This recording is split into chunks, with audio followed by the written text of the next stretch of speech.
Electronics electrical മലയാളത്തിലേക്ക് എല്ലാവർക്കും വീണ്ടും സ്വാഗതം. അപ്പൊ നമ്മൾ കഴിഞ്ഞ പ്രാവശ്യം ചെയ്തൊരു വീഡിയോ ഉണ്ട്, എത്ര സ്പീക്കർ ഒരു ചാനൽ ഒരു ആംപ്ലിഫയറിൽ കണക്ട് ചെയ്യാം, അപ്പോ എത്ര തരം കണക്ഷൻ ഉണ്ട്, അതായത് പാരലൽ, സീരീസ്, അങ്ങനെയുള്ളതൊക്കെ നമ്മൾ ചെക്ക് ചെയ്ത് നോക്കി. അപ്പൊ അന്ന് നമ്മൾ പറഞ്ഞിരുന്നു, നമ്മൾ ആംപ്ലിഫയർ കണക്ട് ചെയ്യുമ്പോൾ ആ ആംപ്ലിഫയറിന് എന്തെങ്കിലും സംഭവിക്കുന്നുണ്ടോ, പുക വരുന്നുണ്ടോ, അതൊക്കെ അറിയാൻ വേണ്ടിയിട്ട് നമ്മൾ ഈ 4 സ്പീക്കർ നമ്മൾ ആംപ്ലിഫയർ കണക്ട് ചെയ്ത് പ്ലേ ആക്കി നോക്കുക. അപ്പൊ ഇന്നത്തെ വീഡിയോയിൽ നമ്മൾ ആംപ്ലിഫയറിൽ സ്പീക്കർ കണക്ട് ചെയ്തിട്ട് അത് ആംപ്ലിഫയർ IC അടിച്ചു പോകുന്നുണ്ടോ, ബേൺ ആയി പോകുന്നുണ്ടോ, പവർ സപ്ലൈ പോകുന്നുണ്ടോ എന്നൊക്കെ നോക്കാം. അപ്പൊ അതിന് കഴിഞ്ഞ പ്രാവശ്യം നമ്മൾ ഉപയോഗിച്ച സെയിം സാധനം തന്നെ, സെയിം സ്പീക്കറാണ് നമ്മൾ ഇവിടെ ഉപയോഗിക്കുന്നത്. നമ്മൾ LA4440 എന്ന് പറഞ്ഞ IC ആണ് ഉപയോഗിക്കുന്നത്. TDA 2030 IC കൊടുത്ത് നോക്കിയില്ല, അത് കൊടുക്കുന്നതിൽ ഒരു അർത്ഥമില്ല. കാരണം 16 വാട്ട് വരെ മാക്സിമം കൊടുക്കാവുന്ന ഒരു ആംപ്ലിഫയർ ആണ് TDA 2030. അപ്പൊ ഇത് കൊടുത്തു കഴിയുമ്പോഴത്തേക്ക് തന്നെ അത് വേണായി പോകുന്നുള്ളതിൽ ഒരു സംശയമില്ല. നമുക്ക് LA4440 IC വെച്ചിട്ട് ചെക്ക് ചെയ്ത് നോക്കാം. അപ്പൊ ഇതാണ് നമ്മളിവിടെ ചെക്ക് ചെയ്യാൻ ഉപയോഗിക്കുന്ന ഒരു ആംപ്ലിഫയറിന്റെ ബോർഡ്, LA4440 ബോർഡാണ്. അപ്പൊ നമ്മൾ ആവശ്യമുള്ള കണക്ഷൻ മാത്രം എടുത്തിട്ടുണ്ട്. അതായത് ഇവിടെ സ്പീക്കർ കണക്ട് ചെയ്തിട്ടുണ്ട്, പവർ DC ഇന്ന് കൊടുത്തിട്ടുണ്ട്, അത് പുറത്തു കൂടെ കൊടുത്ത്, ട്രാൻസ്ഫോമർ കൊടുത്തിട്ടില്ല. നമ്മൾ DC ഇൻ, കറക്റ്റ് DC ഇന്നാണ് ഇവിടെ കൊടുത്തിട്ടുള്ളത്. അപ്പൊ നമ്മളിവിടെ ഫസ്റ്റ് സ്പീക്കർ ഇവിടെ കണക്ട് ചെയ്തിട്ടുണ്ട്, ഒരേ ഒരു സ്പീക്കർ. നമ്മളിപ്പോ ആദ്യം ഉപയോഗിച്ച അതേ സ്പീക്കർ തന്നെയാണ് ഈ സാധനം. അപ്പൊ അത് ഓരോന്നായിട്ട് നമുക്ക് കണക്ട് ചെയ്ത് നോക്കാം. ഇതിപ്പോ 8 ohms ആണ്, ഇത് 4 ohms ആണ് LA4440 ICയുടെ ഇംപെഡൻസ് വരിക. അപ്പൊ നമ്മൾ അതിലേക്ക് ആദ്യം 8 ohms കൊടുത്തിട്ട് അതിനുശേഷം ഓരോന്നായിട്ട് കൊടുക്കുമ്പോൾ ആ ഓംസ് ഡ്രോപ്പ് ആവണമെന്ന് ഞാൻ കഴിഞ്ഞ വീഡിയോയിൽ പറഞ്ഞായിരുന്നു. അപ്പൊ ആ ഓംസ് ഡ്രോപ്പ് ആവണത് എത്രത്തോളം ഇതിനെ എഫക്ട് ചെയ്യുന്നുണ്ടോ, എങ്ങനെ ആ വർക്കിംഗ് വ്യത്യാസം വരുന്നുണ്ടോ, അതൊക്കെ ഒന്ന് ചെക്ക് ചെയ്ത് നോക്കാം. The Bluetooth device is ready to pair.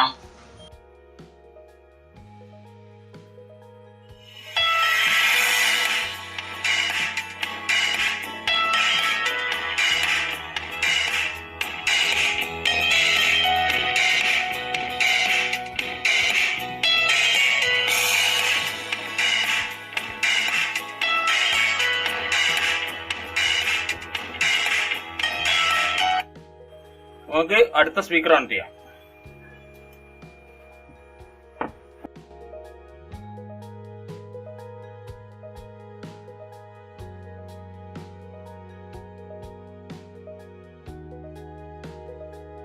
നമ്മളിവിടെ പാരലൽ ആയിട്ട് ഇവിടെ കണക്ട് ചെയ്തിട്ടുണ്ട്, പാരലൽ കണക്ഷൻ ആണ് കൊടുത്തിട്ടുള്ളത്. നമുക്ക് അടുത്ത് പ്ലേ ആക്കി നോക്കാം.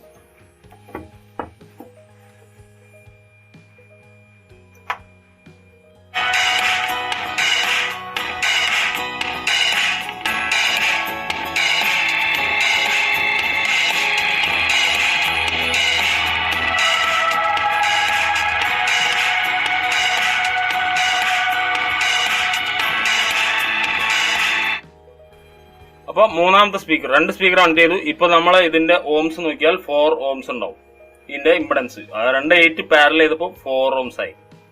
അപ്പൊ ഇനി അടുത്ത നമ്മള് ഒരു 8 കൂടെ കൊടുക്കാം, ഒരു 8 ohms കൂടി കൊടുക്കുക.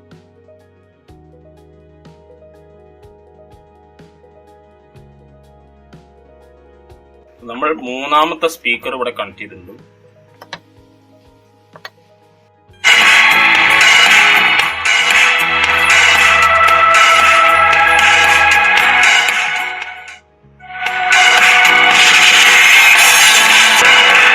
ഇപ്പോഴും IC ഓവർ ചൂടൊന്നുമില്ല, ഈ ICക്ക് ഓവർ ഹീറ്റ് ആയിട്ടൊന്നും കാണുന്നില്ല. വർക്കിംഗ് ഒരു വ്യത്യാസം ഉണ്ട്, അതായത് കുറച്ച് കൂടി കാണുന്നുണ്ട്. അപ്പൊ ഒന്നുകൂടി കൊടുത്ത് നമ്മളിത് 2 ohms ഇതിന്റെ ഇംപെഡൻസിലേക്ക് കൊണ്ടുവരാം. ഇതും കൂടെ കൊടുത്താൽ ഇത് 2 ohmsലേക്കായി മാറും. നമ്മളിതിങ്ങനെ കണക്ട് ചെയ്യുമ്പോൾ നമ്മൾ പ്രത്യേകം ഇതിന്റെ പൊളാരിറ്റി ശ്രദ്ധിക്കണം. ഇത് ഇവിടെ നെഗറ്റീവ് കൊടുക്കാൻ, ഇവിടെ നെഗറ്റീവ് ആയതുകൊണ്ട് ഇവിടെ നെഗറ്റീവ്, അങ്ങനെ അതേപോലെ തന്നെ കണക്ട് ചെയ്യണം. ഇല്ലെങ്കിൽ വർക്കിംഗ് കിട്ടില്ല, ബേസ് കുറയുക, എല്ലാ ഓഡിയോ ക്ലാരിറ്റി തീരെ ഉണ്ടാവില്ല. അപ്പൊ അതായി, ഇനി ഓൺ ചെയ്യാം.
4 കൊടുത്ത് നമ്മളത് 4 ohms ഉള്ള 8 ohms ഉള്ള 2 ohms ആക്കി മാറ്റിയിട്ടുണ്ട്.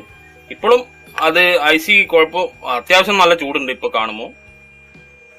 അപ്പൊ നമ്മള് 2 ohms കുറച്ചും കൂടെ ഒന്ന് ലോ ആക്കാൻ പോവാണ്. അതായത് ഈ 4 ohms കൊടുത്തിട്ട് നമ്മള് അത് 2ന്റെ താഴെ 1 ohms 1ന്റെ താഴെയോ ആയി കിട്ടും, അതിലേക്ക് കൊണ്ടുപോകണം.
നമ്മള് 2 ohms ആക്കി ഇവിടെ കൊടുത്തിട്ട് ഈ IC നല്ല ചൂടായിട്ടുണ്ട്. IC പിടിക്കാൻ കഴിയില്ല, അത്രയ്ക്ക് നല്ല ചൂടായിട്ടുണ്ട്. ഇത് ഇപ്പൊ എത്ര നേരം വർക്ക് ചെയ്ത് ഫുൾ വോളിയത്തിലാണ്. അതാ ഫുൾ വോളിയത്തിലാണ് ഇവിടെ വർക്ക് ചെയ്തത്. ഇത്ര കുറയാണല്ലോ അല്ലോ. അപ്പൊ നിങ്ങൾ കണ്ടല്ലോ, അതായത് 8 ohms നമ്മൾ റെഡ്യൂസ് ചെയ്ത്, അതായത് പാരലൽ ചെയ്ത് 2 ohmsലേക്ക് കൊണ്ടുവന്നപ്പോഴും ഈ ആംപ്ലിഫയറിന് യാതൊരു കുഴപ്പവും എല്ലാ 4440 സംഭവിച്ചില്ല. 20-30 IC ചെക്ക് ചെയ്യാനുള്ള വലിയ വീഡിയോ ആയി പോകും. അതുകൊണ്ട് നമ്മൾ ചെറിയ വീഡിയോ ആക്കാൻ വേണ്ടിട്ട് തൽക്കാലം വർക്കിംഗ് സാധ്യതയുള്ള IC വെച്ച് ചെയ്ത്. എല്ലാ 4440 അത്യാവശ്യം കപ്പാസിറ്റി ഉള്ള ഒരു സാധനമാണ് ഇപ്പൊ മനസ്സിലായി. അത്യാവശ്യം നല്ല ഹീറ്റ് ആയിട്ടുണ്ട്. ഹീറ്റ് എന്ന് പറഞ്ഞാൽ തൊടാൻ പറ്റാത്ത അത്രയും ഹീറ്റ് ആയിട്ടുണ്ട് ഈ ICന്റെ സിങ്ക്. 1/4 മണിക്കൂർ ചിലപ്പോ വർക്ക് ചെയ്താൽ ചിലപ്പോ സാധനം അടിച്ചു പോകും. പക്ഷെ നമ്മൾ അങ്ങനെ വെക്കില്ലല്ലോ. ഇത് ഞാൻ അത്രയും വോളിയം അത്രയും മാക്സിമം ഇട്ടുണ്ട്. അതായത് ഇവിടെ കേൾക്കാൻ പറ്റുന്ന അത്രയും രൂപത്തിൽ ഞാൻ ഇവിടെ വോളിയം ഇട്ടുണ്ട്. അപ്പൊ ഷോർട്ട് ആവുക എന്ന് പറഞ്ഞ അവസ്ഥ എന്ന് പറഞ്ഞാൽ കറക്റ്റ് ഇങ്ങനെ ഷോർട്ട് ആവണം. എന്നാൽ മാത്രം IC പോലുള്ളൊന്നും ഇപ്പൊ ഏകദേശം പ്രൂവ് ആയി. ഇതിപ്പോ 1 ohmsന്റെ അടുത്ത് റെസിസ്റ്റൻസ് ഉണ്ടായുള്ളൂ. അപ്പൊ ഈ കഴിഞ്ഞ വീഡിയോയിൽ നമ്മൾ ചെക്ക് ചെയ്ത് നോക്കിയപ്പോ 1 ohms സംതിങ് 1 ohms ഇല്ല. 1 ohmsന്റെ കുറവ് റെസിസ്റ്റൻസ് ആണല്ലേ. ഒരു വയറിന്റെ റെസിസ്റ്റൻസ് ഒരു 1 ohms ഉണ്ടാവില്ല, നല്ല ചെറിയ വയറൊക്കെ ആണെങ്കിൽ. അപ്പൊ വലിയ വയറാണെങ്കിൽ 1 ohms റെസിസ്റ്റൻസ് ഉണ്ടാവുള്ളൂ. അപ്പൊ ഇങ്ങനെയുള്ള എക്സ്പെരിമെന്റ് ചെയ്തതുകൊണ്ട് ഇങ്ങനെ ഒരു കാര്യം മനസ്സിലായിരുന്നുള്ളൂ. അപ്പൊ ഇനി ധൈര്യമായിട്ട് എല്ലാ 4440 മോഡൽ IC ഉള്ള ആംപ്ലിഫയർ ഉണ്ടെങ്കിൽ ഒരു 3-4 സ്പീക്കറൊക്കെ ധൈര്യമായിട്ട് കണക്ട് ചെയ്യാം.